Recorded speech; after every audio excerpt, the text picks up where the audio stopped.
Hey, thanks for joining me today for episode number 73 of Podcasting Your Brand. I'm your host, producer Jaime, providing practical lessons for you to podcast your brand. And today, I'm going to be bringing you my next Podcasting 102 topic, springboarded off of the last episode, mobile podcasting to level up. This episode is brought to you by my own brand, Flintstone Media. Listen in and let's do this. First, by starting with one of my daily tips. Hey, it's producer Jaime with your tip for today, and I want to encourage you when you're editing, especially when you're editing the first episode or two, your trailer, episodes 1, 2, 3, whatever, create a template for yourself.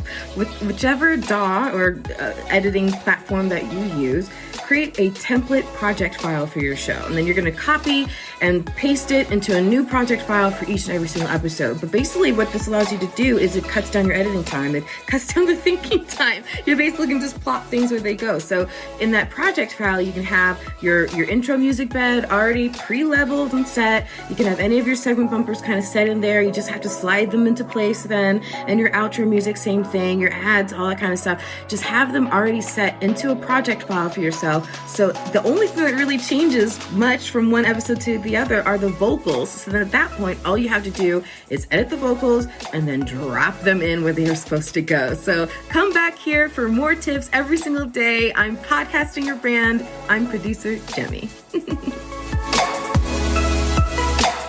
So be sure to subscribe to me on social media, TikTok, Clapper, Instagram, YouTube, etc., so you get all of my tips and you get them first. Now, I also want to remind you that I have workshops. So if you want to work with me in a group setting where I can interact with you live, then if you want to launch a workshop or if you want to level up the podcast that you already have, if you want to launch a podcast or level up the podcast that you already have, those are the words, then you can work with me, toppodcastworkshop.com. I'm so excited to work with you to get you going on your podcasting or to just level it up. I'm also very excited to be heading to Mom 2.0, and you'll find out in a minute here what I'm planning on doing while I'm there. But let's get on to today's lesson because so my first show that I ever did was called Curve the Cube, and it was a mobile show, as I discussed on episode 72. I went and met people where they were, but I was accidentally brilliant when I went to my first podcast conference and turned it into an episode, because that's when I really truly understood the power of doing this stuff on a bigger level. So the impact was unbelievable, and this is where I learned this lesson and so many other lessons I'm going to be giving you today. So let's get into how mobile podcasting can help you level up your podcast.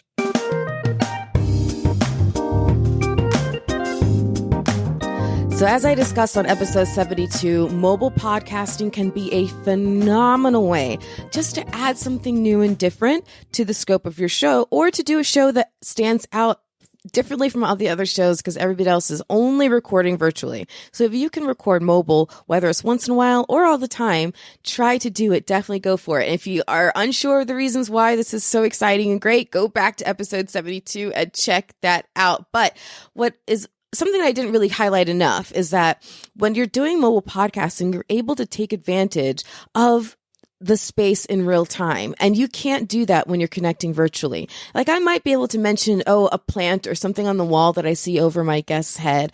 But if I'm actually in their space, I'm able to pull from a lot more and add to the conversation so much more and just get a better understanding of who my guest is, which allows for better flow of the conversation. So that's one thing I wanted to just rewind and reiterate in case you missed it in episode 72, but also something extra. If you do this often enough that you have guests that are local to you, it makes one extra thing that you can do for your guest experience that much better and easier. Because one thing that I'll get into on another episode is part of the guest experience cycle is being able to offer your guests some sort of swag, some sort of gift, some sort of thank you afterwards. And if that is a physical gift, it is a million times easier to do that when you're meeting them in person. So when I would do my Curve the Cube interviews, for example, I would just bring something with me. Sometimes on our Finding Florida trips, we would bring things with us. So we had Finding Florida mugs or whatever, and we were able to give those to people. So them being able to receive a gift right in front of us. We took pictures with it. We recorded it on as part of the show, like all those things. That's an experience you cannot have unless you're doing mobile podcasting. So again, I hope I can convincing you. And if you want to see the results of, and do not pay attention to the audio quality because it was my first show. Okay. But Curve the Cube podcast, I'll put a link in the show notes to it, was almost all done via mobile podcasting. So it's a great, great shiny example of how to do it and what it can really add when you're having a conversation in someone's setting. But okay, here's what I wanted to really dive into on this episode is how to take that concept of being able to take your show out of your studio and go and be other places, how taking that concept can really help level up your show when you take the concept itself to the next level. So, for example, number one, use local events and networking opportunities to your advantage. Have your mobile setup at the ready and always with you when you're going someplace. Because if you're at a networking event, if you're at a community event, whatever it is, you never know when you might meet someone there who would be perfect for your show. And instead of saying, hey, can I book you for the future? Maybe we can schedule you another, which is great. There's nothing wrong with that. But if you have your system right there with you, being able to capture them, you're getting it. There's no chance for something to fall apart in the system, the scheduling or what have you, and this never happened. Now it's happened, it's captured, it's caught. And also, again, it's something different. So it'll be a new fun experience for them. It'll be fun experience for your listeners to hear you capture something like that in real time. And it can apply to meetup events. It can apply to community events. So if let's say you have a show about artists who are trying to do different kinds of art, then you can go to a local art festival. I was just in downtown Delray, Florida, and there was an art festival there, a green market. I was like, imagine if I had a show, if I was doing Curve the Cube still, I would take my mobile equipment and I would be able to interview so many people on the spot because they were doing what they love for a living or as a side hustle, whatever, and it works right into my show. So think about what local events or anything like that, networking events, does your school, like your old alma mater, did they have a local event? Whatever it is there anything local to you that you can go and be a part of? And even if you've done this before and it's never occurred to you, oh my gosh, this could be an opportunity to record my podcast. Now make it a habit of always bringing your equipment with you because you never know. There could be a great interview opportunity just waiting for you. The second thing I want to mention is when you're trying to do a mobile podcast, there are 3 types of organizations who can be your new best friend. Okay. Number 1, your local visitors bureau, because your local visitors bureau, they're charged with their entire mission is bringing in dollars from outside, from outside the area to spend money here. So by reaching out to your local visitors bureau, they will have a whole slew of local vendors and businesses and things that they are trying to get exposure for. And so they might be able to hook you up with some really great interviews and grease the wheels for those yeses. Similarly, your local SBA, your Small Business Association, they are charged with the same thing, getting people to spend money. The difference is the Visitors Bureau is charged with getting people from outside the area to spend money. Your Small Business Association is charged with getting people from within the area to spend money. So how can you work with them to see if they're people to interview, or maybe they can be some sort of sponsor, or maybe they can help grease the wheels to getting you into events and things like that, which I'll talk to you in a second about media passes, but they might be able to help you really, really solid partners with you, help planning some things. You never know. So reach out to your local Visitors Bureau and your local Small Business Association. Let them know about your show. Even if it's not a geolocal show, it doesn't have to be a geolocal show. If you are explaining that part of what you do in your show is this mobile outreach, this local outreach, because you have a mobile setup, that they're going to be very excited to meet with you and talk with you and try to be a part of what you have going on. So there also could be a local cultural council or something of that nature that wants to help you. So look to your local organizations where you can actually walk in their door, shake their hand, and form a relationship. Okay.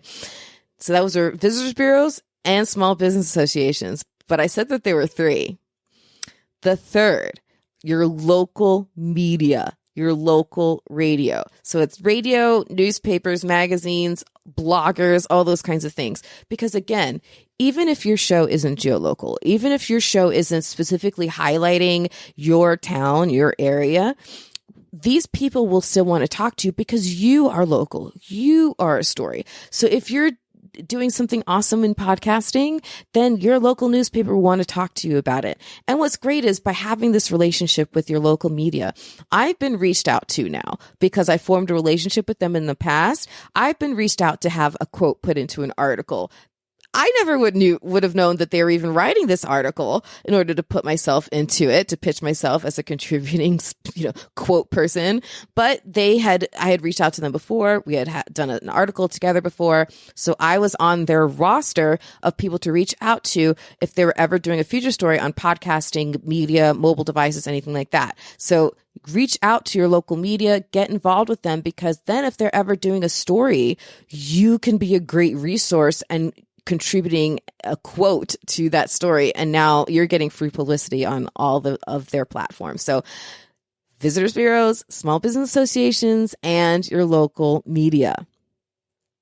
So I've done this very, very well for both Curve the Cube, which I mentioned was a show that was mobile podcasting only because I interviewed someone different every episode and I went to their space. I also use these techniques for growing Finding Florida. Finding Florida was a beast of a show in a good way. I have so much love and affection for Finding Florida. But Finding Florida was a show where every month we went on to a different town. So we did several stops at one place every month and then mashed that all together in an episode or two. So two very different experiences, very different ways to do mobile podcasting. But I learned a lot through the process. So the first thing I want to encourage you to do, I talked about local networking events and things, but you really can use conferences to your advantage, whether they're local or not. So the local thing, just have it on your radar so you can be to as many as you can. Okay. But conferences that serve your industry that your show is serving and the audience that you're serving, those conferences, you need to go and attend and use them to your advantage. So in my case, for example, travel and tourism conferences for Finding Florida made a lot of sense. Comic-Con conferences and anything else where someone's expressing themselves made a lot of sense for Curve the Cube. So what makes sense for your show? Is your show about animal rescue? Then maybe some pet-related conferences would be great for you. Is your show about entrepreneurship or anything of that nature? Maybe some tech conferences would be really great for you. So think about what industry your show serves, what audience your show serves, and try to go to those conferences. Now, when you go to those conferences, you're going to bring your equipment. Okay. So this is similar to what I did for Curve the Cube, and I'll put a link in the show notes for this episode. This is what I meant, but I was accidentally brilliant. So in 2017, I went to my first podcast convention and I decided I wanted to, since I was interviewing people on my show anyway about doing what they love for a living, it's like, well, let me go to this conference, interview a bunch of people about podcasting. But then I thought, I don't want a whole bunch of episodes in a row of this is a podcaster talking about how they did it for a living. Then this is a podcaster talking about how they did it for a living. I didn't want 12 episodes in a row. Instead, I thought, let me do it different. I use what's called a vox pop method. Now, it's also called a man on the street kind of thing. If you think about late night television, they'll send someone out to just ask the same question to several people just because the answers are so interesting and different. Similar thing. I went to different podcasters and I said, tell me about why you love podcasting and how you're doing it for a living. Go. Right. And then they answered their questions. And it was 5 minutes, maybe 10-minute max interviews, little mini interviews. And then I mashed them all together for one all-encompassing episode. And I interviewed mostly other podcasters, so mostly the attendees. I can't remember if I interviewed any vendors at that point. I don't think I did. And I don't think I was clever enough to interview a bunch of speakers, but I did interview attendees and I did pull people as they were getting off the award ceremony stage, as they were coming down. I was like, I want to interview you. So I also interviewed the organizer for Podfest, Chris Kermitzos. That was the first time I got to talk to him. So from a networking standpoint, it was phenomenal because I was talking to people. But Podfest loved it because now there was a whole episode that basically illustrated the power and beauty and awe and wonder and joy that is Podfest. So they loved it. And everyone who's attended, they loved it because now they got to be part of that show. So interview attendees, interview speakers. I didn't think about that on that trip, but other conferences I did think about that. That light bulb did go off. So interview speakers, Interview vendors too. Interview vendors, especially because those vendors could also be really awesome sponsors for you. So build that relationship, interview some vendors on the expo floor of the conference, and then interview the organizers too. And here's the thing. Yeah, you can go to a conference and you can be business casual like everybody else, but why do that? You were born to stand out. So stand out. Wear some branded swag. Wear your shirt. Wear your hat. Whatever you have that is branded for you, wear it. On your microphones, when you're walking around, have a mic flag. If you can order a mic flag, there are lots of companies out there. Just Google mic flags. Those are mic flags are the square cubes that go underneath the head of the mic on the top of the handle, right above where your hand is holding it. And it shows the logo of your show. So if you can get that branded, you can have that. So the point is that when you're walking around the conference and you're conducting these interviews, you're getting attention, which is good. People are seeing your swag. They can see what the show name is without even having to ask. They're excited to watch someone being interviewed. The person being interviewed is excited to be the center of attention in that way. And then, of course, everyone's excited for the episode to come out. But the point is to go not necessarily dressed in business casual, dressed in your branded outfit so people understand who you are and they are drawn to you and they want to be a part of it. So I'm going to put a link in the show notes to Curve the Cubes, episode 110, the Podfest 2017 episode, because it illustrates this beautifully. Now, the next level up from this concept, of course, is to apply for media passes. So a media pass is going to get you in the door, typically for free, and be typically almost all access, if not all access. So you have to be aware ahead of time. So go right now to Google, search in your industry for conferences related to your subject matter, and get on their newsletters and whatnot. You want to know as soon as they are starting to organize that conference so you can apply for media passes as soon as that application is open and available. So you're going to get that media passes, and then you're going to be able to, and also explain that you're putting an episode together that's going to really showcase what they're all about. And that's going to create a FOMO for any attendees who are of your listeners who didn't attend this year. It's going to create FOMO for them next year. So all these little details will help you get accepted for media passes. So you want to get those media passes, get yourself into all the different things. Like I said, I'll put a link in the show notes for a lot of different stuff, but 2 links I want to include, 2 episodes of Finding Florida where this really came into play. I want to illustrate the power of this. So episode 4B was called Around the State in One Day. It was very early on in the show's life. And Visit Florida is the #1 travel and tourism industry in Florida. It's the main travel and tourism hub. So by knowing that, by researching that, and then getting on their newsletter, I found out very early that there was a conference coming up called Florida Huddle. And it was not too far from me, happening in Fort Lauderdale. It's called Florida Huddle, and it was going to basically be all the visitors bureaus and a whole bunch of Florida attractions and venues under one roof. So all the people that we needed to connect with in order to see the success of our show and to see it flourish and grow.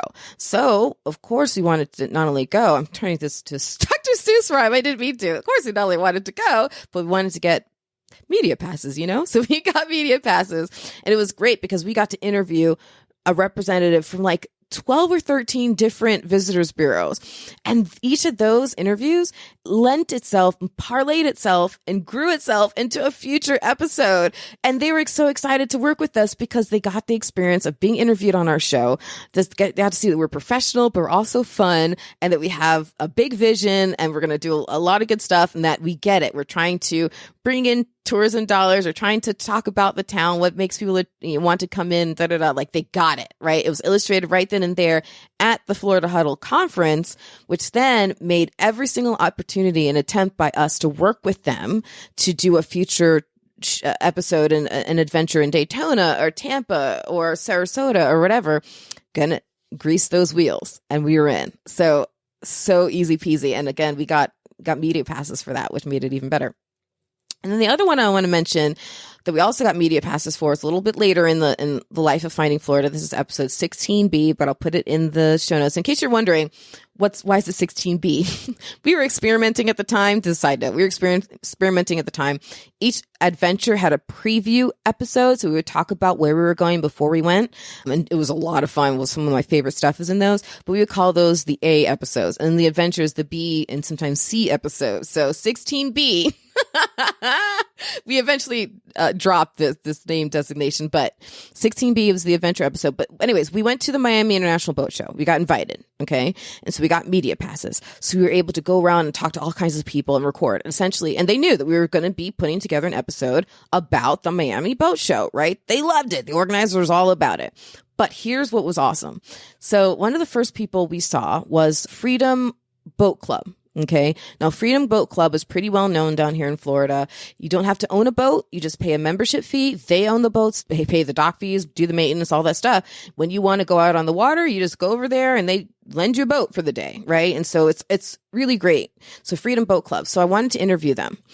And so we interviewed them. They had a fantastic time being interviewed by us. They said to us, hey, we've just launched a sister brand, Freedom RVing. How can we work with you? Ding, ding, ding, ding, ding. Music to our ears. Yes, please. We love this conversation. So they ended up lending us an RV for an entire weekend a couple months later. And so we did this trip where we went down the west coast of Florida, stopping at different RV parks and different small towns and just having fun. But the highlight was we had this RV the whole time. So that RV episode wouldn't have happened if we hadn't met them and been able to talk to them on that level at the Miami Boat Show. And that happened because we asked for media passes. You see how this all flows? And it all helped us level up constantly.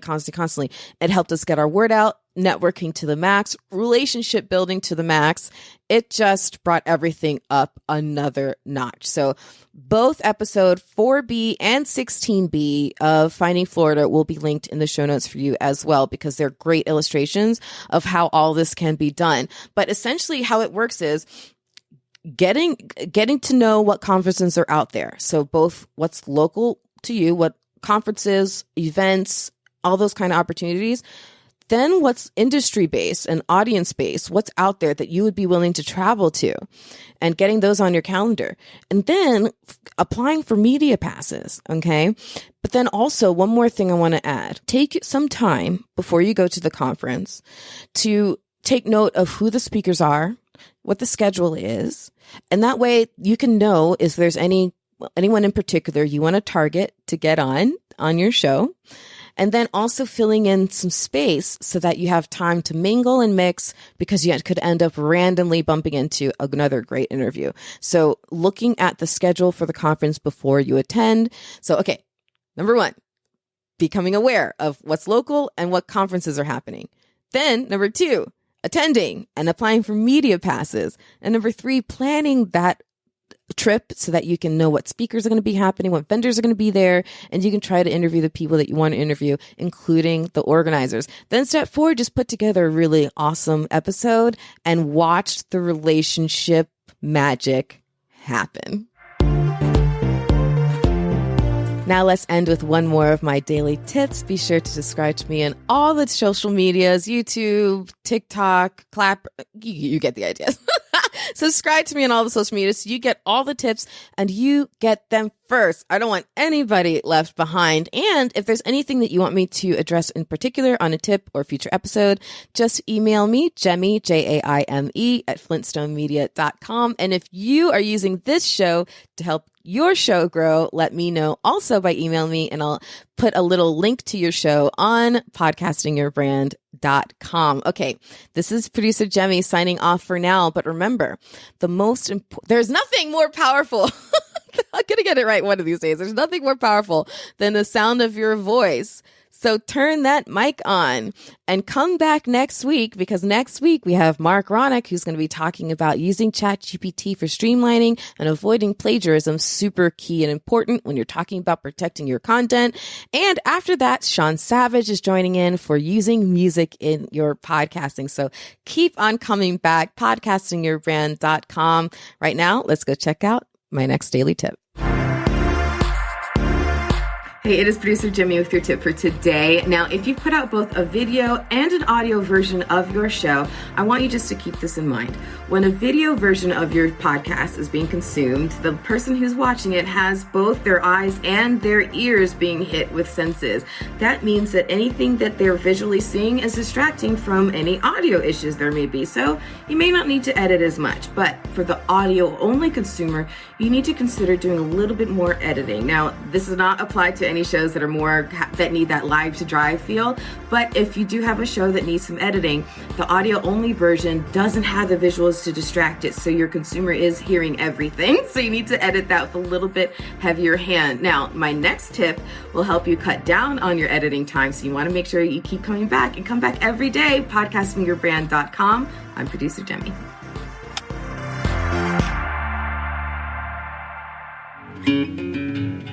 Flintstone Media has been building brands through the power of podcasting since 2014, serving as an award-winning and highly resourceful podcast production house and consultancy firm.